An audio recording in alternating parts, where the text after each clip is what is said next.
네, 안녕하세요. 오늘은 조선업 근황 업데이트, HD 현대중공업, 그리고 솔 조선주 탑3 ETF 아주 관련된 힌트도 담겨있는 글을 읽어보겠습니다. 흥미진진합니다.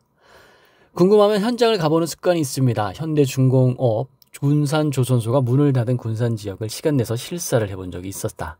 조선소나 GM 등 산업단지가 있는 곳은 서울로 치면 여의도에서 청담동 정도 거리로 구도심 거리가 있었다. 실사를 갔었던 2022년에 조선소 근무자들이 북적거렸을 원룸촌의 자풀이 이미 올라온 상태였었다. 그만큼 사람이 없었다는 이야기죠. 대출이자 유지 보수 비용 등 계속 나가는데 월세를 내줄 임차인들이 없다 보니 원룸 주인들은 고생을 많이 할 것 같다는 생각을 했었다. 텅 빈 원룸촌에 세븐일레븐이 영업을 하고 있었고 손님은 한 명도 없었고 주위 사람 기척이 전혀 없었다. 세븐일레븐의 알바는 손님이 없어서 행복할까? 아니면 곧 잘릴 것 같아? 불안할까? 라고 생각했던 기억이 난다.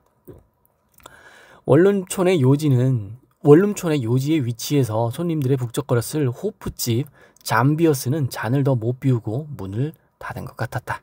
지나가는 사람 한 명이 안 보이는 곳이 군산의 산업단지 숙소 밀집 지역이었다. 이랬던 군산 원룸촌에 조금씩 사람들이 모이고 있다. 문을 닫았던 현대중공업 군산조선소가 다시 문을 열었기 때문이다. 2024년 조선업 근황 업데이트를 하면서 현대중공업 군산조선소를 언급한 적이 있다. 그 언급했던 내용 잠깐만 더 읽어보겠습니다. 개별 기업 중 유의해서 보고 있는 부분은 현대중공업의 군산조선소이다. 조선 3사는 도크가 가득 차서 물량이 들어와도 수주를 받지 못하고 있다. 폐쇄를 했다가 다시 문을 연 현대중공업 군산조선소가 변수가 될 수 있다. 현대중공업 군산조선소에는 도크가 한 개밖에 없지만 평범한 도크가 아니다. 25만 톤 선박 4척을 동시에 건조할 수 있는 세계에서 가장 큰 도크이기 때문이다. 대부분 조선사들이 2027년까지 수주가 차 있어서 빠른 곳은 2028년도 문을 받고 있기 시작한다. 삼성과 하나오션은 하반기에 도크를 크게 늘렸다가 조단위의 손실을 본 아픔이 있어 도크를 늘리는 근원적인 물량 확대를 못하고 있다. 물량이 접수되면 2025년, 26년 인도본 수주를 받지 못하고 27년에서 28년 수주를 받고 있는 것이다. 군산조선소가 본격적으로 가동을 시작하면 현대중공업, 한국조선해양이었죠. 많이 빠른 인도 물량을 추가 받을 수 있다. 다만 군산조선소의 정상 가동에는 시간이 더 필요하다. 그 이유는 군산조선소만 문을 닫았던 게 아니라 군산지역 협력사들도 같이 문을 닫은 상황이라 협력사들도 준비가 필요하기 때문이다. 건조에 필수적인 엔진이나 기자재 회사들이 울산, 경남, 거제에 있어서 납품거리가 먼 상황이다. 현재는 블록을 군산조선소에서 만들고 조립과 내장 등 마무리를 울산으로 이동해서 하고 있다. 시간과 비용이 더 들어간다는 말이지만 아주 비싸게 수주를 받을 수 있다면 해결될 문제이기도 하다. 군산조선소를 신조선사가 가장 많이 올라간 LNG 운반선 위주로 돌리면 2025년부터 본격 가동이 가능하지 않을까 싶다. 개별 주식과 달리 여러 종목이 담긴 ETF는 오르는 속도가 느려서 재미가 없다는 이야기를 많이 한다. 올해 3월 조선 3사가 포함된 ETF 비중을 늘렸다고 아래에 그래서 언급한 적이 있다. 24년 3월에 비중을 늘린 조선 탑3 플러스는 4개월 만에 47%가 올랐다. 과거 이야기죠. 12,000원대에서 한 9,000원대에서 12,000원 정도 올라간 거죠. 지금은 어마어마합니다. 27,000원 정도 합니다. 계속 읽어보겠습니다. 작년 9월에 출판한 1%를 읽는 힘에서 조선소 투자 타이밍에 적자로 흑자로 전환되는 시점을 이야기했었다. 그렇죠. 저도 이 책을 읽었습니다. 그런데 왜 안 샀을까요? 계속 읽어보겠습니다. 크게 틀리지 않은 듯하고 장기간 보유할 계획이다. 한 줄 코멘트. 조선업은 과거 문제로 봤던 단점들이 상당 수준 해결이 된 상황이다. 방위산업이나 MRO, 즉 유지보수가 아니더라도 기본적인 실적이 몇 년간 좋을 것이라는 상황이다. 자, 이제 뒤에 있을 얘기는 기가 막힙니다. 방위산업이 아니더라도 실적이 좋다라는 얘기인데 뒤에 방위산업이 들어오는 이야기가 스물스물 나옵니다. 자, 15번. 약간 주제와 벗어나지만 24년 3월 9,100원에서 비중을 늘렸던 조선 ETF는 이후에도 꽤 많이 올랐고 전망이 틀리지 않은 듯하다. 현재 27,970원입니다. 저는 솔 조선 탑 플러스로 왠지 갈아탈 것 같습니다. 저는 개별주를 들고 있습니다. 조선주. 근데 그것도 수익이 저는 미비하지만 메르님 글을 읽자마자 샀어요. 그런데 괜찮았습니다. 한 25% 정도. 계속 읽어보겠습니다. 군산에 추가적인 변화가 있을 듯한 동향이 최근 보입니다. 정부가 군산항해 미 해군 MRO 유지보수 기지건설을 협상 카드로 꺼내든 것으로 전해졌기 때문이다. 와, 이제 모든 퍼즐이 좀 맞춰지는 것 같습니다. 왜냐면 저희 관세 협상이 7월 31일인가요? 아무튼 남아있죠. 요게 변수가 확실히 될 것 같습니다. 근데 중국이 걸리죠. 맞습니다. 계속 읽어보겠습니다. 구축함이나 순양함, 잠수함을 포함한 미 해군의 함정 수리와 정비 등이 가능한 MRO 전용 기지를 군산에 조성하는 제안을 했다고 합니다. 상당히 구체적인 정황이 전해진 것으로 봐서는 내부에서 흘린 것 같은 정보입니다. 생각해볼 부분이 있습니다. 미국 관계자의 발언이라는 내용에 의미가 있어 보이는 것이죠. 복수의 정부 관계자가 트럼프 정부에서 서해 미군 MRO 기지 조성이 가능한 항구를 요구했다라고 합니다. 미국은 서해에 MRO 기지를 요청했고 한국 정부가 최종적으로 조정 가능한 서해항의 군산항으로 결정할 것이라는 것이다. 여기서 주목할 포인트는 미국이 서해를 찍어서 요청했다는 것이다. 군산항의 위치를 볼 필요가 있다. 군산항의 위치 엄청나게 중국과 가깝습니다. 군산항은 미 해군 MRO 전용항이 만들어지면 미 해군의 구축함, 순양함, 잠수함 등의 유지 보수를 명목으로 서해 안에 들어올 수 있다. 중국을 자연스럽게 견제할 수 있는 위치이다.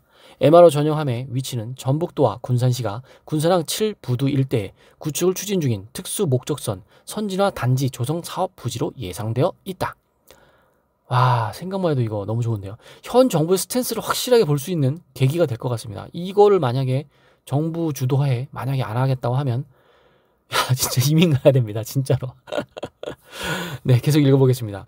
군산항 7부두와 길 하나를 사이에 두고 붙어 있는 곳이 현대중공업의 군산조선소이다. 군산의 미 해군 MRO 기지가 들어서면 한국 조선사가 선체만 수리, 건조하고 무기 체계 등 미국이 직접 처리하는 게 가능해진다. 중국이 서해에 만들고 있는 연어 양식장을 빙자한 철제 대형 구조물에 대한 견제도 자연스럽게 되는 위치다. 네, 이거 참 거의 뭐 깡패죠, 깡패. 네. 근데 저희 나라에만 그런 게 아니라 저쪽 필리핀에도 그러고 태국에도 그러고 중국 어디나 안 빠지는 게 없습니다. 계속 읽어보겠습니다. 다만 서해를 내해로 여기는 중국이 사드 이상의 강한 반응을 보일 수 있다는 점은 감안할 필요가 있다. 종합적인 유불리를 감안해서 최적의 방안을 도출해야 할 것 같다. 한 줄 코멘트입니다. 이번 관세 협상의 관전 포인트로 군산항 미 해군 MRO 전용 항구 논의를 추가할 수 있을 것 같음. 현대의 군산조선소가 본격적으로 활용되고 MRO 수주가 본격화되면 조선업에는 좋은 계기가 될 수 있음. 다만 중국의 강한 반응을 감안할 필요가 있어 보입니다. 이 생각이 들었을 때 그냥 군산에 내려가서 땅을 사거나 상가를 사는 건 좀 그렇겠지만 요지 있죠, 요지. 그 사람들이 나오는 길목, 번화가. 그쪽도 사고 싶고요. 그리고 군산항에 이런 게 또 조성이 되면 주변 집값도 많이 오를 것 같고 이런 생각도 들었고 조선소다 보니까 HD 현대중공업 주가를 개별적으로 사도 될 것 같고 혹은 또 아까 말했던 솔탑 플러스 3 네, 요거 사도 될 것 같고 하나오션, HD 현대 그 중공업 그리고 뭐 있죠 또 삼성중공업 이렇게 들어있었나요? 세 개가? 아무튼 그 세 개 괜찮으니까. 자, 댓글 한번 읽어보겠습니다. 댓글이 이런 주제는 제가 이제 저 짬이 생겨서 엄청 재밌습니다. 자, 잠깐만요. 조금만 더 내려가 볼게요. 아까 재밌는 글이 하나 있었던 것 같은데. 자, 찌짜이밍이 허가할 리 없음. 그리고 저기서 선박 수리에도 정보 새 나가지 않게 안보 철저해야 할 듯. 그 아래 댓글. 이런 사람들은 사고 회로가 어떻게 되어 있을까? 점점점. 그 아래. 여기서 커뮤니티 댓글을 볼 줄이야. 그 아래. 국무총리형은 이런 생각을 하고 있고 현재 집권 세력의 생각도 다르지 않을 겁니다. 그러니 의심하는 게 합리적 아닌가요? 자, 집권 세력 여기 김땡땡의 말입니다. 주한미군을 본국으로 돌아가게 하는 일. 아래 내용은 안 봐도 훤합니다. 자, 그리고 조금 더. 전라도 쪽은 반미 지역 아닌가요? 지역 감정은 없는데 늘 보면 그렇던데. 점점점. 그랬나요? 저 몰랐는데. 자, 아래 댓글 보겠습니다. 과거 군사 독재에 대한 미국의 스탠스에 대하여 반대. 그 아래. 이런 놀라운 생각을 하는 사람이 아직도 있군요. 그 아래. 전라도 쪽이 반미 지역이라는 근거는 뭘까요? 그 아래. 중공군 소속으로 북한군을 도울 정률성 작곡가를 위해 정률성 역사공원을 만든 게 광주시라 그런 거 아닐까? 이건 뭔 소리?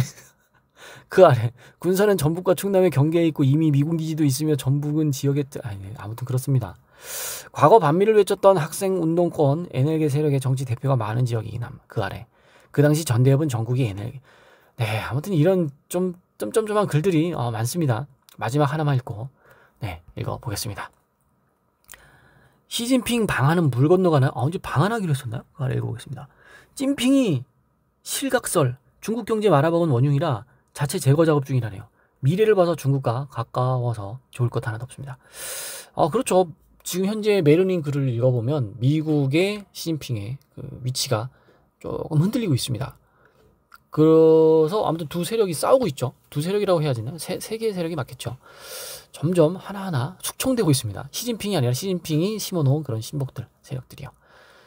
요거. 네, 저도 지금 이런 생각 딱 했거든요. 조선 탑3 솔 ETF 진득하니 들고 가야겠다는 마음을 다잡습니다. 이익 실현에 유혹을 뿌리치고 인사이트 감사합니다. 저는 이익 실현 아닙니다. 지금 진입할 생각을 좀 하고 있습니다. 감사합니다.